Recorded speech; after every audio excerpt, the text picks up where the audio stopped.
আমি একদিন বরিশাল যাইতেছিলাম মাহফিলে, বাস্তবতা থেকে বলি, বরিশাল যাচ্ছিলাম, বাসের মধ্যে বসে আছি মাদারীপুরের মোস্তাফুর। এমন সময় একজন ভদ্রলোক ভিক্ষা করার জন্য উঠছে, ইংরেজিতে ভিক্ষা চায় সবার কাছে। ছেলেরা হাসাহাসি করে, এই চুলগুলি তার পেকে গেছে, দাড়ি পেকে গেছে, চামড়া ঘুষিয়ে গেছে।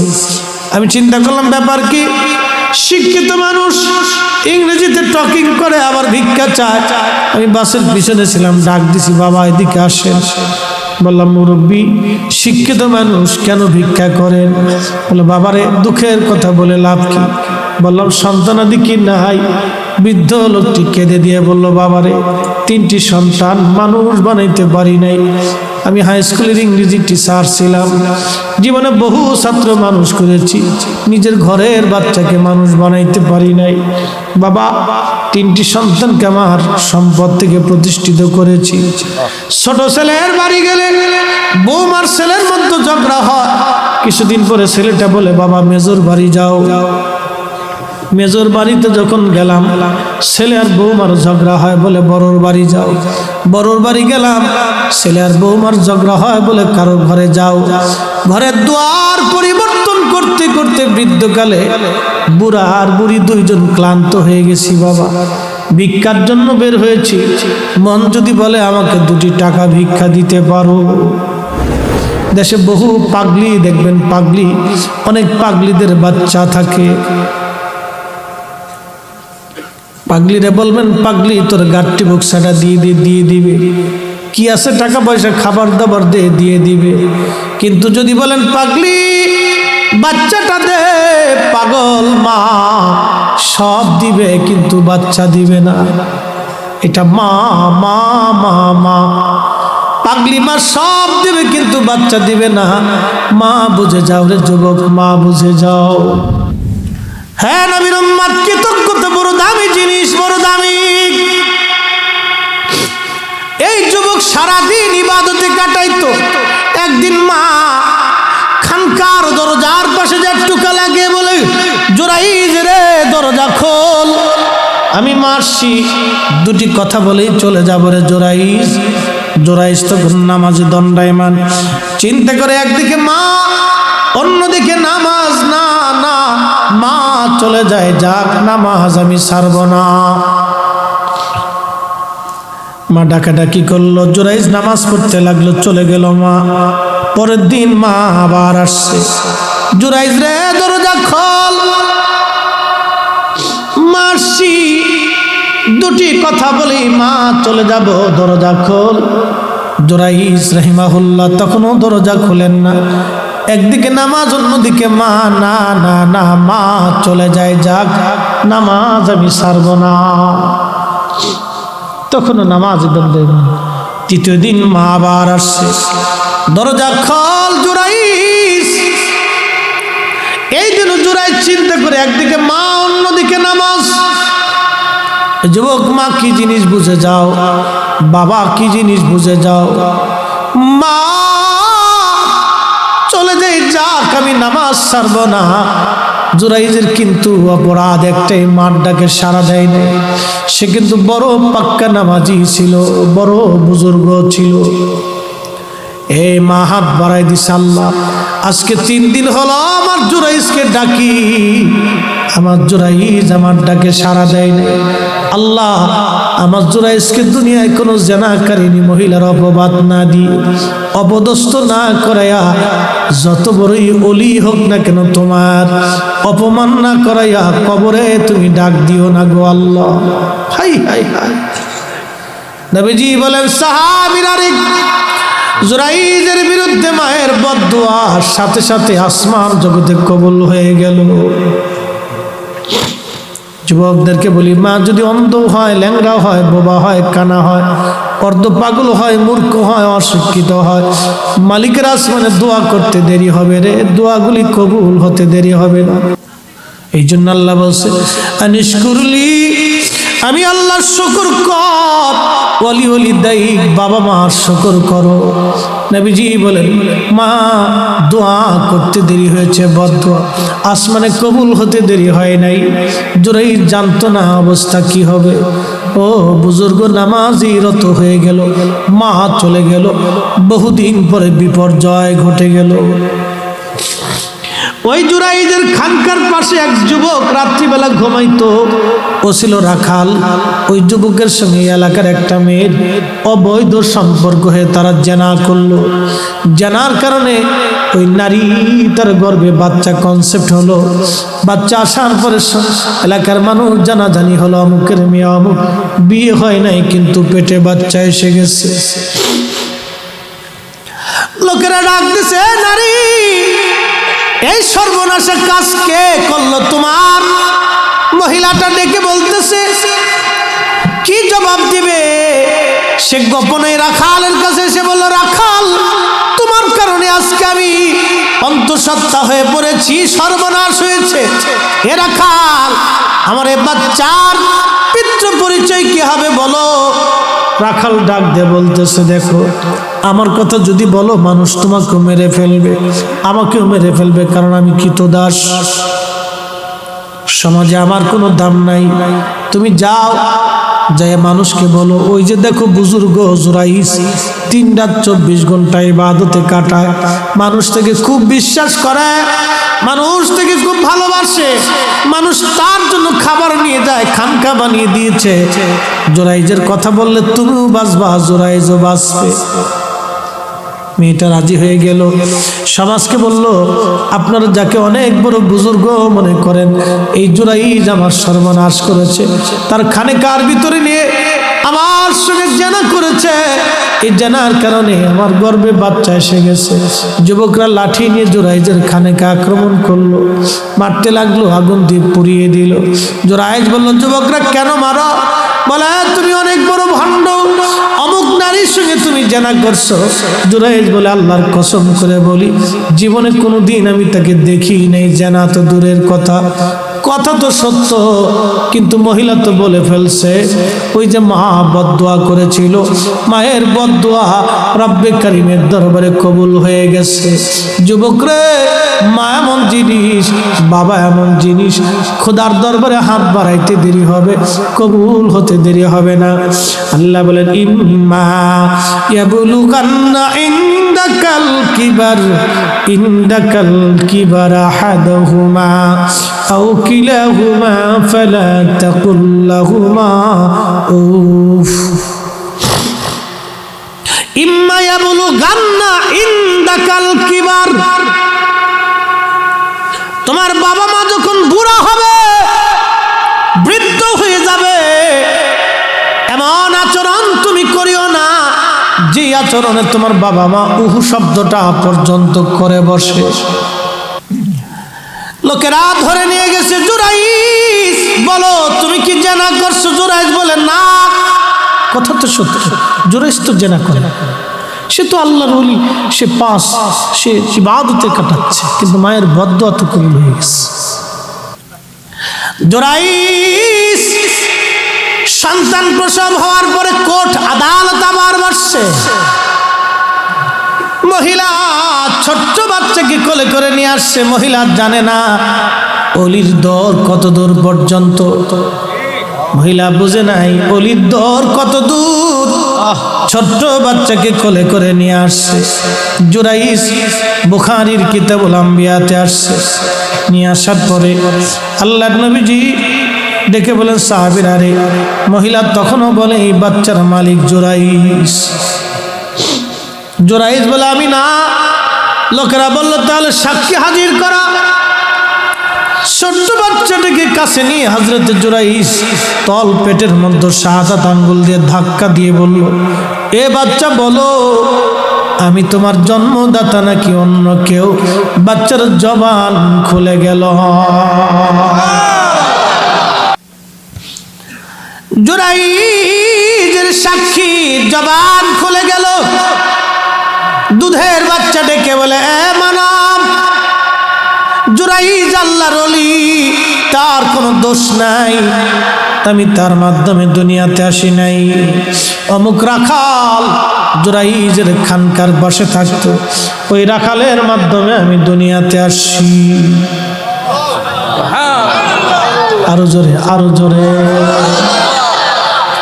যে যুবকরা জুরাইজকে মেরেছিল, আচ্ছা এই দৃশ্য দেখার পরে কেউ কার স্থির থাকতে পারে? যে যুবকরা মারছিল, হুজুরের কদম জড়িয়ে ধরে বলতেছে, হুজুর আমার ভুল হয়ে গেছে, ক্ষমা করে দেন। আপনি যদি বলেন আপনার খানেকা আগুন দিয়ে পুড়িয়েছি, সোনা দিয়ে বানাই দিব। জুরাইজ বলল, না, স্বর্ণ দিয়ে বানাইতে হবে না, তোমরা আগের মতোই মাটি দিয়ে বানিয়ে দাও। তবে শোনো রে, আমার একটা ভুল আমাকে এই পর্যন্ত নিয়ে আসছে, আমি মার সাথে বেয়াদবি করছিলাম। যুবকরা রে, আমি মায়ের সাথে বেয়াদবি করেছি, মার সাথে বেয়াদবির জন্য মা বদদুয়া করেছিল রে যুবকরা, যার কারণে আজ আমি জানাকারিনী মহিলার অপবাদ আমাকে শুনে অপদস্থ হতে হয়েছে। তোমাদেরকে বলি, মায়ের সাথে বেয়াদবি করবে না, কষ্ট দেবে না, মার অবাধ্য হয়েও না, হয়েও না। এই ভালোবাসা সাহাবীরা দিয়েছিল। আল্লাহ বলেন, আমিলু কামা আমানান নাস।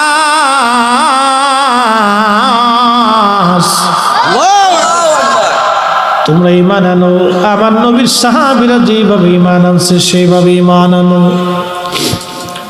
সাহাবীদের ব্যাপারে আল্লাহ কোরআনে আয়াত নাজিল করছেন, সূরা বাকারার 12 নম্বর আয়াত। সেই দিন মুনাফিকরা বলল, ক্বালু আনুমিনু কামা আমানাস সুফাহা, আমরা কি নির্বোধদের মতো ঈমান আনবো? আল্লাহ জবাব দিলেন, আলা, সাবধান, ইন্নাহুম হুমুস সুফাহা। রে নবীজি, আপনি নবীর সাহাবীদেরকে যারা নির্বোধ বলে, ওরাই নির্বোধ, ওরাই বোকা। হুজুর, ওরাই নির্বোধ। সেদিন বেলালকে তারা নির্বোধ বলেছিল, কারণ হযরত বেলালের আজানের ভিতরে ভুল হইতো। বন্ধু, কেন? কালেমা পড়ার কারণে হযরত বেলালের জিহ্বা ওরা ফোঁটা করে দিয়েছিল, লোহার শিক আগুনের মধ্যে গরম করে বেলালের জিহ্বায় পার ওপার করে জবান বন্ধ করে রাখত। মারতে মারতে বেলালকে বেহুশ করে ফেলতো। আহা, পিঠের চামড়াগুলি, গোশতগুলি বেলালের খসে খসে ফেলে দিয়েছিল। প্রচন্ড গরমে লু হাওয়ার মরুর বালুর ভিতরে বেলালকে বেঁধে রেখে পাথর চাপা দিয়ে চলে আসতো। প্রচন্ড গরমে বালিগুলি লেগে লেগে চামড়াগুলি ফুসকা পরে পরে ঘা হইতো। ওই ঘায়ের মধ্যে বেলালকে চাবুক দিয়ে পিটানো হতো, আর বলা হতো, বেলাল কালেমা সারবি।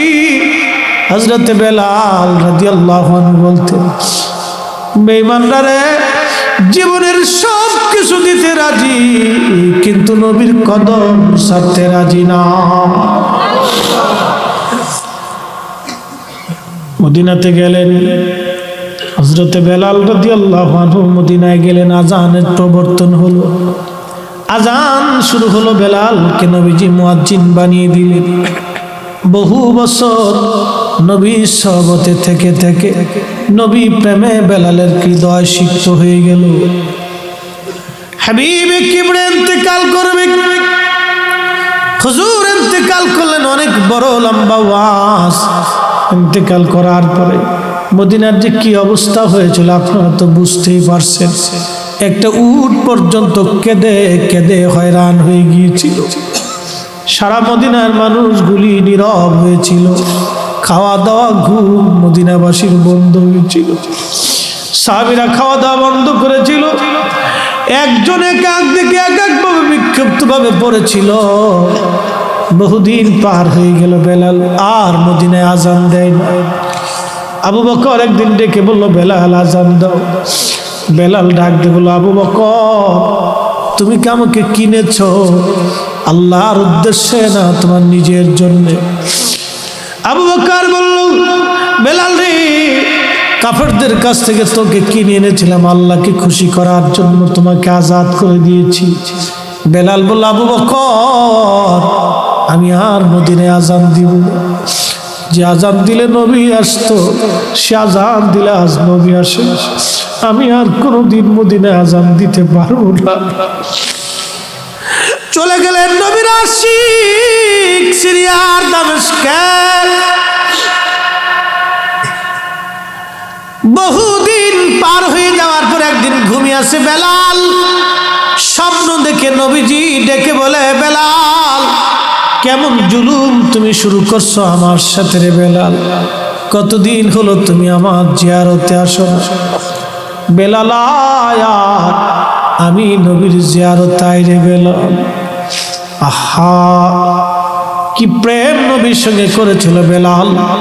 নবীজি তাকে ডাকার জন্য গেছে, আয় বেলাল, আয় আমার জিয়ারতে আয়। কতদিন হলো বেলাল তুমি আমার জিয়ারতে আসো? আয় বেলাল। নবী ডেকেছে, বেলাল পাগলের মতো হয়ে গেছে। শুধু সিরিয়ার দামেস্ক থেকে বেলাল পায়ে হেঁটে হেঁটে হেঁটে হেঁটে মদিনা আসছে। পায়ে হেঁটে হেঁটে আসছে, দুই একটি পথ না, শত শত হাজার হাজার মাইলের পথ।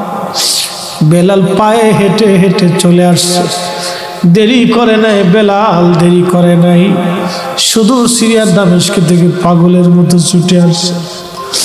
সে হযরত বেলাল রওজা মোবারকের পাশে মাথা ঠেকিয়ে ঠেকিয়ে ডুকরিয়ে ডুকরিয়ে বেলাল কাঁদতেছিল, হুজুর আমি আসছি।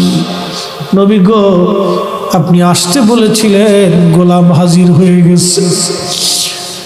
আল্লামা ইমাম তাকিউদ্দিন সুবকি আশিফা উস সাকামের মধ্যে লেখেন, রওজা শরীফের সঙ্গে মাথা থেকে বেলাল ডুকরিয়ে ডুকরিয়ে কাঁদতেছিল। নতুন মুয়াজ্জিন আসছে, এসে দেখে বেলাল কাঁদতেছে। ডাক দিয়ে বলল, সাহাবীরা, নবীর মুয়াজ্জিন বেলাল আসছে। কথা শুনে সব সাহাবীরা মদিনার ঘর থেকে বের হয়ে আসছে। সব সাহাবীরা বলে, বেলাল আজান দাও, কতদিন হলো তোমার কণ্ঠের আজান শুনি। বেলালের একটাই কথা, সাহাবীরা রে, আমি আজান দিলে কি নবী নামাজ আসবে বলো? যে আজান দিলে নবী আসতো, সে আজান আমি আর দেব না। যে আজান দিলে নবী আসবে না, আজান দেব না। সাহাবীরা বলল, বেলাল আজকে আমাদের কথা আজান দিবে না? যাইয়া দেখো ইমাম হাসান আর হুসাইন আছেন, যদি হাসান হুসাইন বলে রে বেলাল আজান দিবে। সাহাবীরা দৌড়ে হাসান হুসেনকে নিয়ে আসছে। ইমাম হাসান হুসেনকে দেখতে নবীর মতো দেখা যাইতো। চেহারা নানার চেহারা পেয়েছিলেন, বড় সুন্দর চেহারা পেয়েছিল নানার, দেখতে একবারে নবীর মতো দেখা যাইতো। ইমাম হাসান হুসেন যখন আসছে, রওজা শরীফ থেকে বেলাল উঠে ইমাম হাসানের বুকের মধ্যে মাথাটাকে কাঁদতেছে। আবার ইমাম হুসাইনের বুকের মধ্যে মাথাটাকে বেলাল কাঁদে রে। হযরত ইমাম হাসান ডাক দিয়ে বলল, নানার মুয়াজ্জিন, যে কণ্ঠ দিয়া নানারে আজান শোনাইতা, তুমি মিনারে যাও, ওই কণ্ঠ দিয়ে আমরা রে আজান শোনাইয়া যাও। বেলালের মতো আশিক যদি আমরা হইতাম, এ দুনিয়ায় নবীর দেখা পাইতাম, এ দুনিয়ায় নবীর দেখা পাইতাম। ইমাম হাসান কাঁদে, বলে, নানার মুয়াজ্জিন, যেই কণ্ঠ দিয়া নানারে আজান শুনাইতা, যাও মিনারায়, ওই কণ্ঠ দিয়ে আজান শুনাও। যে মহিলার ঘরের ছাদের উপরে দাঁড়ায় বেলাল আজান দিতে, হযরতে বেলাল দৌড়ায় চলে গেলেন সেই ছাদে, শুরু করলেন আযান, আল্লাহু আকবার, আল্লাহু আকবার। সারা মদিনার রন্দে রন্দে আযানের আওয়াজ পৌঁছে গেল। মদিনার ঘর থেকে সাহাবীরা বের হয়ে দৌড় মারছে। কিতাবের মধ্যে আসছে সাহাবীদের মন বলেছিল নবী বুঝি ফিরে আসছে, নবী বুঝি ফিরে আসছে। বেলালের আযান, আল্লাহু আকবার, আল্লাহু আকবার। মদিনার ঘর থেকে বৃদ্ধ সাহাবীরা বের হয়ে দৌড় মারছে। আশহাদু আল্লা ইলাহা ইল্লাল্লাহ। মহিলারাও ঘর থেকে বের হয়ে দৌড় মারছে। ইমাম সুবকি লেখেন, সারা মদিনায় কান্নার রোল পড়ে গেল।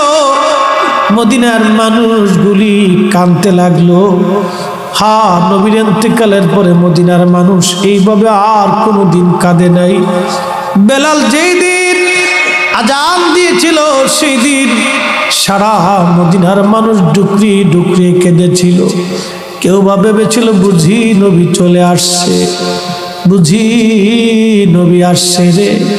বেলাল যখন বলল আশহাদু আন্না মুহাম্মাদুর রাসূলুল্লাহ, বেলাল আর স্থির থাকতে পারেন না, অজ্ঞান হয়ে পড়ে গেলেন।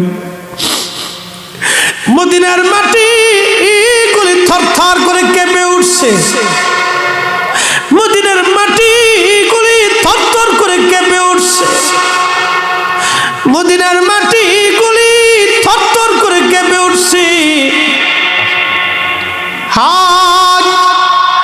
সেই দিন মদিনার মানুষ কেঁদে কেঁদে হয়রান, কেঁদে কেঁদে হয়রান। নবীর পাগল আশিক আর আযান দিতে পারেন নাই। কেঁদে কেঁদে রওজা শরীফে মাথা ঠেকিয়ে বলেন, হুজুর আসতে বলেছিলেন, গোলাম এসেছে, আপনি হুকুম করেছিলেন, আমি আসছি। নবী গো, আপনার জিয়ারতে আসছি। আযান দিতে বলেছে, আযান দিয়েছি। আযান দিলে নবী আগে নামাজে আসতে, আজকে আযান দিলাম আপনি নামাজে আসেন। যে আযান দিলে নবী আসবে না সে আযান আর কোনদিন আমি দেব না। কোনদিন আর বেলাল আযান দেন নাই, কোনদিন বেলাল আর আযান দেন নাই। নবী বিরহ বেদনা সহ্য করতে না পেরে বেলাল কলিজা ফেটে মারা গিয়েছিল, কলিজা ফেটে মারা গিয়েছিল, কলিজা ফেটে মারা গিয়েছিলেন। যদি ওয়াজ বুঝেন তো বাড়ি পর্যন্ত নিবেন, ওয়াজ যদি বুঝেন তো বাড়ি পর্যন্ত নিবেন। আল্লাহ রাসূল নিজে বলেছেন এই ঘটনাটা, আমার বানানো কিচ্ছা না। ওই জমানার ওলিদের কত দাম ছিল। বাচ্চারা ধাক্কা দিছে, জবান খুলে গেছে। হ্যাঁ বাচ্চা বলো, বাচ্চা জবান খুলে কথা বলছে।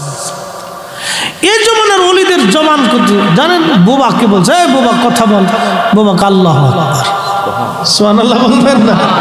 আল্লাহু আকবার। কত ওলির জীবনে কত ঘটনা আছে। মানুষ শাহজালাল রহমতুল্লাহ আলাইহি জায়নামাজ দিয়ে নদী পার হইছে, কানার বাচ্চা বই লিখছে, কানার বাচ্চা লেখছে শাহজালাল রহমতুল্লাহ জায়নামাজ দিয়ে নদী পার হওয়া যায়, কলা গাছ দিয়ে পার হচ্ছে। কত কানা দেশে আছে চিনতে পারছে, কলা গাছ দিয়ে পার হচ্ছে। কানার ঘরের কান, কানার ঘরের কান আগে কলা গাছ দিয়ে নদী পার হচ্ছে। বহুত কানার বাচ্চার জন্মেছে দেশে, অভাব নাই। কথা বললে মানুষ বলবে যে হুজুর বেশি শক্ত কথা বলতেছে। ও বেটা দেখছেও কলা, ওর জীবনটাই কলা, মরার পরে পাবেও কলা। কি কথা কথা, ওর জীবনটাই কলা। আরে আল্লাহর ওলিরা যখন আল্লাহর মকবুল হয়ে যায়, আল্লাহ তার হাত, চোখ, কান, পা, নাক সব আল্লাহর হয়ে যায়, সব আল্লাহর হয়ে যায়। যার ইজ্জতের জিম্মাদারি আল্লাহর হয়ে যায়। একসাথে বলা যাবে সুবহানাল্লাহ। সুলতান মাহমুদ গজনবী নাম শুনেছেন জীবন, গজনির বাদশা ছিল। বর্তমান আফগানিস্তান, উজবেকিস্তান, তাজিকিস্তান, তুর্কমেনিস্তান, এরপরে পাকিস্তান, বিরাট অংশের তিনি সুলতান ছিলেন। বিরাট এক জনপদের বাদশা ছিলেন সুলতান মাহমুদ গজনবী। আবুল হাসান খেরখানি রহমতুল্লাহের দরওয়াজায় যাইয়া মাথা নত করে বসে থাকত। তো খাদেম আবুল হাসান খেরখানি রহমতুল্লাহের খেদমত করতেছে। তো সুলতান মাহমুদ গজনবীর সামনে হাত দিয়ে দাঁড়িয়ে রয়েছে। আবুল হাসান খেরখানি তো মোরাকাবার মধ্যে বসে। তো খাদেম মোরাকাবা তো শুনেন অনেকক্ষণ সুলতান মাহমুদ গজনবী দাঁড়ায় রয়েছে। অলির দরবারে সুলতানের কোনো বেলুই নেই। আরে অলিরা তো আল্লাহর রাজত্ব নিয়ে দুনিয়াতে আসে, ঠিক কিনা? আল্লাহর দেওয়া ইজ্জত নিয়ে তারা আসে। সুলতান মাহমুদ গজনবী দাঁড়াই দিছে। তো খাদেম মাথার উপরে জোরে চিপ দিছে, চুল টান দিছে। তো মোরাকাবা ভাঙ্গে বলে, এ দুষ্ট, চুল টান দিলি কেন? বলে, হুজুর সুলতান মাহমুদ গজনবী আসছে। আবুল হাসান খেরখানি ধমক দেয়, খাট বেটা, আমার কাছে আসছিস কে? যা। আরো জোরে কর। আবুল হাসান খেরখানির দরবারে সুলতান মাহমুদের কোনো বেলুই নেই। যা, আমার কাছে আসছিস কেন? যা। সুলতান মাহমুদ গজনবী কদমের মধ্যে পরীক্ষা, হুজুর আমি একটা আশা নিয়ে আসছি।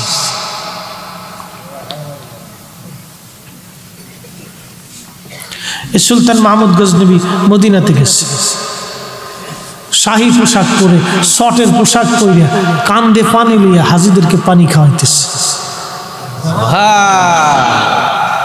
আর আমার দেশের গম চোর, ডিম চোর, চিনি চোর, চাল চোর, কি কথা করেন না? কয়দিন আগে ডিমের দাম বাড়ছে, মুরগায় কি হরতাল ডাক দিছিল? তো ডিমের দাম বাড়লো কে? গত রাত্রে সেই ডিমে ডিম বাড়ছে, আজকে রাত্রে সেই ডিমে ডিম বাড়ছে, তো দাম বাড়লো কেন? এই সিন্ডিকেট আলারা এই সিন্ডিকেট করে ডিমের দাম বাড়াই দিচ্ছে। ওই ডিমের দাম যখন বাড়ছে তখন এক মাহফিল গেছি ভালুকাতে ময়মনসিংহ। তো যে বাড়ি খাবার নিয়েছে এই বাড়ার অনেক বড় ফার্ম। তাই আমি বললাম, ভাই সাহেব এই আপনার তো বিরাট বাম্পার মনে হইতেছে। দেখো হুজুর আল্লাহর কি রে কই করে আমাদের কোনো ব্যবসা নেই। বললাম কারণ কি? কই সিন্ডিকেট আলাদা করছে। চিন্তা করতে পারছেন কত বড় শোর দেশে। এই ডিম চুরি আছে, হেরা ডিম টিম চুরি করিয়া মক্কা ঘরে যায় কাঁদতেছে, আল্লাহ ভুলে গেছে, আল্লাহ শয়তান হাসে আর কেউ উড়ে সিটা। 18 কোটি মানুষের টাকা পকেট থেকে মাইরে এনে হজে আইসেও আল্লাহর ঘর ধরিয়ে আল্লাহর সাথে তামসা লাগাইছে। এরকম সিটার দেশে আছে। কি ওয়াজ করবো আর বুঝাবো, এই অবস্থা। আল্লাহ পাক আমাদেরকে সহি সমঝ দান করুন, বলেন আমিন। সঠিক পথে আমাদের চলার দরকার বন্ধু। কোন মানুষের হক নষ্ট করে। একটা অনুরোধ আপনাদেরকে বলি, এই কম খান তাও ভালো। কোন মানুষের রিজিকে হাত দিয়ে, কেউ যদি টাকা পায় ডেকে এনে টাকা দিয়ে দেবে, ভাই তোমারটা তুমি নিয়ে যাও। আবার বলি, কোন মানুষের হক নষ্ট করে। কেউ যদি কিছু পায় তো দিয়ে দিবেন ডেকে এনে, বাপ তোমারটা তুমি নিয়ে যাও। আপনার ভাই যদি জমিন পায় তো বুঝাই দিয়ে দেন, আপনার বোনে যদি পায় তো বুঝাই দিয়ে দেন, প্রতিবেশী যদি পায় তো বুঝাই দিলে, বাপ তোমারটা তুমি নিয়ে যাও, এটা আমার না। এগুলি বুঝাই দিয়ে দেন। কম খান, ডালি চালি খান, গোশ পোলাও খাওয়ার দরকার নেই। এগুলি রেখে আপনি সন্তানের জন্য রেখে যাবেন। মেহেশ্বরের মাঠে সন্তান আপনার 4 পয়সাও কাজে লাগবে না। আল্লাহর কসম করে বলি, এই কোরআন শরীফ ধরে বলতেছি, মালিকের শপথ করে বলতেছি, এই সন্তান 4 পয়সাও কাজে লাগবে না। যেই সন্তান করোনার সময়ে বাবার লাশের পাশে ভয়ে যায় না, সেই সন্তান কিয়ামতের ময়দানে 4 পয়সাও কাজে লাগবে। এটাকে হালাল খায় নেককার বানায় যায়, হালাল খায় ভদ্র বানায় যায়। খালি মাদ্রাসায় পড়াবেন তা না, স্কুলে পড়ুক, কলেজে পড়ুক, ভার্সিটিতে পড়ুক, ওকে ভদ্রতা শিখান, নামাজ কালাম শিখান, ওকে দিন বুঝান, ওকে হক হালাল বুঝাই। পড়ুক না কলেজে, তাতে কি হচ্ছে? সবাই কি হুজুর হবে নাকি? সবাই কি মুফতি মনিরুজ্জামান কাদরি হবে নাকি? সবাই কি ফরিদি হবে না? সবাই তো হবে, সব আলেম হবে না। কেউ ডাক্তার হবে, কেউ ইঞ্জিনিয়ার হবে, কেউ রাজনীতি করবে, কেউ ঠিকাদার হবে, কেউ আপনার কি বলে ইঞ্জিনিয়ার হবে, এক এক সাইড এক একজন ড্রাইভার হবে, আল্লাহ কম্পিউটার ইঞ্জিনিয়ার হবে, কেউ অনেক বড় ডাক্তার হবে, হবেই তো। এক একজন এক একটা হবে, আল্লাহ এইভাবে সৃষ্টি করছে। এই জন্য আল্লাহ বলছেন ফাসআলু আহলা যিকরি ইন কুনতুম লা তা'লামুন। তোমরা ধর্মের যেটা জানো না আহলু যিকিরদের কাছ থেকে জানো। এই আয়াত থেকে বোঝা যায় সবাই আলেম হবে। যারা আম হবে তারা আলেমদের কাছ থেকে এসে ধর্ম শিখে যাবে। একসাথে বলা যাবে না মারহাবা? এই জন্য সবাই আলেম হবে না। বাচ্চা ইংলিশ মিডিয়ামে পড়ান, আমি আমার মেয়েকে ইংলিশ মিডিয়ামে পড়াই, তাতে কি হচ্ছে? আমার ছোট্ট 2 মেয়ে ইংলিশ মিডিয়ামে পড়ে, এখন ইংরেজি পড়ে তাদের টিচারদের সাথে। কিন্তু আমার সাথে নামাজে দাঁড়ায় বাচ্চাদেরকে সূরা কালাম মুখস্থ করে লিখছি। হ্যাঁ, আমি যখন বাসায় যাই নামাজে দাঁড়াই, অনেক সময় ফরজ নামাজটা আমি বাসায় পড়ছি, ইচ্ছা করি পড়ি। আমি যখন যাই নামাজ পিছিয়ে দাঁড়াইছি, আমার মেয়েরা যাই নামাজ নিয়ে এসে দাঁড়াই গেছে বাবার সাথে নামাজ পড়ে। তা আমি যে মাগরিবে জোরে জোরে সূরা ফাতিহা পড়ছি মাহে রমজানে, হ্যাঁ মুখস্থ করে লিখছি। আমি পড়ার আগে মাইয়েরা পড়তেছে, ভালোই তো, বিরাট মুসল্লি পেয়েছি, বিরাট মুসল্লি। বাচ্চাদেরকে ঘরের ভিতরে শিক্ষা দিতে হয়, ছোট্ট কাল থেকে শিখবে। ছেলেটাকে হাতে করে ধরে মসজিদে নিয়ে আসবে। আমাদের দেশে তো অনেক মুতল্লিরা বাচ্চা কাচ্চা আসলে ধমক দেখে, তোর বাপে নামাজ আসে না, তুই আইসু কি কথা কর না, ধমক দেখে, তোর বাপে নামাজ আসে না, তুই আইসু। এই পুলাই চিন্তা করে বুড়া না মরা পর্যন্ত তার মসজিদ যাইতে হবে। বুড়া মরবো তারপরে যাবো।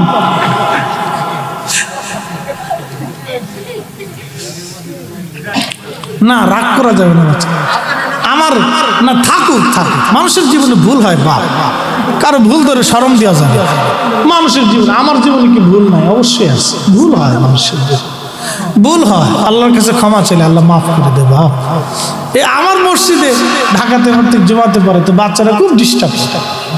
তো অনেক বড় মসজিদ, 9 কাঠার উপরে মসজিদ, তো অনেক মুসল্লি প্রত্যেক জুমাতে, হাউজিং মসজিদ তো বিরাট মুসল্লি ঘুরে টেতে 4 থেকে 5 হাজার মুসল্লি প্রত্যেক জুমাতে। তো অনেকে বাচ্চা কাচ্চা নিয়ে আসি, এই তুফান উঠা। আমি এক ওয়াজ একদিন দিছি, মুতল্লি আমার কথা কয় না, মাঝে মধ্যে খালি রে বাচ্চা থামা, ওনার জোরে কয় না আর কি। খুব ভদ্র মানুষের, বাচ্চাদেরকে নিয়ে যেতে হবে, পাশে দাঁড়া করে নামাজ শিখেছে। মাহফিলে আসছেন আপনাদের এলাকার একটা গুণ ভালো মহিলাদের, বাচ্চারা মাহফিলে বসে, আমরা যুবক ভাইরা আসে, আর আমরা এলাকায় ঘোরার দিন খালি বিড়িটা নেমান কিছু এক জালাত করছি ফরিদপুর, ও শৃঙ্খল বেশি বেয়াদব। হ্যাঁ, আপনাদের এলাকায় দুষ্ট থাকলে আবার বালা আছে, মাহফিল দেয়, যুবকরা মিলেমিশে মাহফিল দেয়, এটা খুব ভালো একটা গুণ, আমার কাছে খুব ভালো লাগে। মাঝে মধ্যে আফসোস করি, কিরে আমরা এলাকায় যদি পাইতাম, বড় আফসোস লাগে। বুড়া মানুষই মাহফিলে বই থাকে, যদি কেউ সুবহানাল্লাহ কথা কয় না, চাই থাকে কত আর কই, 60 বছর করে করতেছে তো সুবহানাল্লাহর বয়স তো যুবকদের। আপনাদের এলাকার এই একটা গুণ ভালো, দুষ্টুমি ফাজলামি যাই করি, এরা আবার মাহফিল টাফিল সাজায়, এটা একটা ভালো, আলহামদুলিল্লাহ। যদিও এরা বিয়ের গেট নিয়ে কুত্তা নিয়ে মারামারি করে, এ কথা আর করেন না, এটি ইতিহাস বেড়ে চলে গেছে। এগুলি করেন না আপনারা, মারামারি ধরাধরি, এগুলো খুব খারাপ কাজ, খুব খারাপ কাজ। না ওটার ভয়েস কেটে গেছে না ভাই,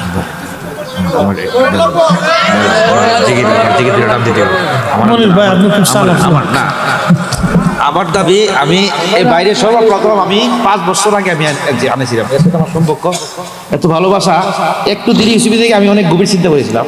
উনি আমাকে বলছেন টেনশন করেন না, আমার প্রাণের দাবি হজরত বেলাল একটু টান দিবেন, আমার একটু জিগির যুবকদের এই স্টেজটা যুবকরা আপনার জন্য একটু সুন্দর ফুটে উঠছে, একটু সাজাইছে আপনার জন্য।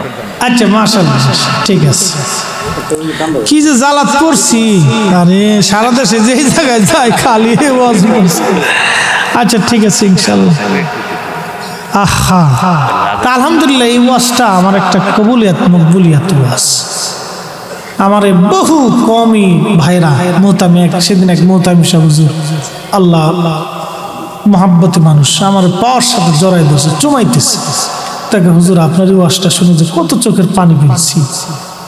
আর একজন জড়াই ধরে বলতেছে হুজুর মদিনার থেকে আপনার এই ওয়াজটা শুনে আমি যে কত কাঁদছি। মাশাআল্লাহ, দোয়া করবেন ভাই আমার।